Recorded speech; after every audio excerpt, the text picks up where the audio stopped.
रणवीर सिंह, स्वागत है आपका हमारे शो में।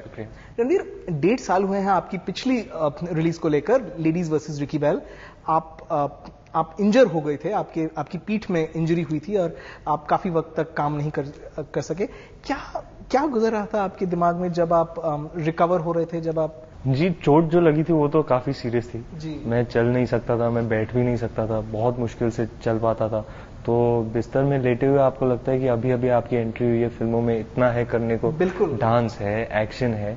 अगर आप एक एक्टर हो तो आपको ये आप जल्द ही समझ जाते हो कि ये सब कुछ है, ये आपकी दुकान है, ये आपका प्रोडक्ट है। तो थोड़ा रिस्पेक्ट और केयरफुल रहना चाहिए इसके द्वारा। आपकी अगली रिलीज होगी जुलाई में लुटेरा, जो विक्रमादित्य मोटवानी की फिल्म है। इस फिल्म का पहला ट्रेलर ने ही लोगों को काफी उत्साहित कर दिया। मुझे याद है जब मैंने वो ट्रेलर देखा, मैंने कहा वाह क्या पिक्चर। थैंक यू, आपने ट्वीट किया सर। जी बिल्कुल। इस फिल्म में आप बहुत यंग लग रहे हैं, जो रोमांस दिख रहा है वो भी एक बहुत ही जेंटल टेंडर किस्म का रोमांस है। इस फिल्म में वो बात क्या लगी, या उस स्क्रिप्ट में वो बात क्या लगी जिसे पढ़कर आपने कहा ये मुझे करना है?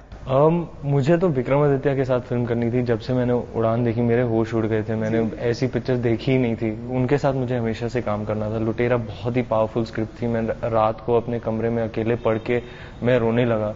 तो वो स्टोरी की स्ट्रेंथ है। इन दिनों आप शूट कर रहे हैं संजय लीला भंसाली की फिल्म के लिए, रामलीला।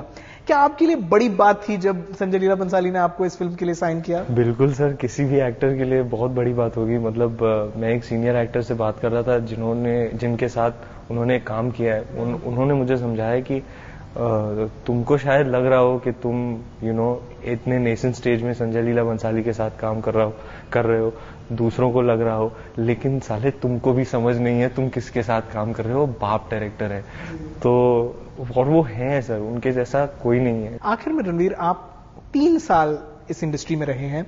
क्या आप कभी सोचते हैं कि अच्छा किया मैंने 3 सालों में, मतलब अच्छी फिल्में साइन की हैं? सर, मेरी पहली पिक्चर एक ऐसी अपॉर्चुनिटी थी जो मैं सोच भी नहीं सकता था। इतना बड़ा लॉन्च था मेरे लिए। जैसे कि आपने कहा, मैं एक आउटसाइडर था जी। तो यशराज की फिल्म है और पहला सोलो लीड है, तो अपॉर्चुनिटी बहुत बड़ी थी। ये हर किसी को मिलती नहीं है और मेरे लिए बहुत बड़ी बात थी। तो मेरे लिए डू और डाई सिचुएशन है, करो या मरो। तो वो हो गया और अब मुझे लगता है कि मतलब वो तो शुरुआत थी। अब जाके और कितना करना है, कुछ मैंने कोई बड़ा तीर नहीं मारा है। अब सिर्फ स्टार्ट किया है और बहुत लंबा रास्ता है आगे। ओके, चलिए उम्मीद करते हैं आप बहुत अच्छी फिल्में बनाएंगे, और हमसे बात करने का बहुत बहुत शुक्रिया।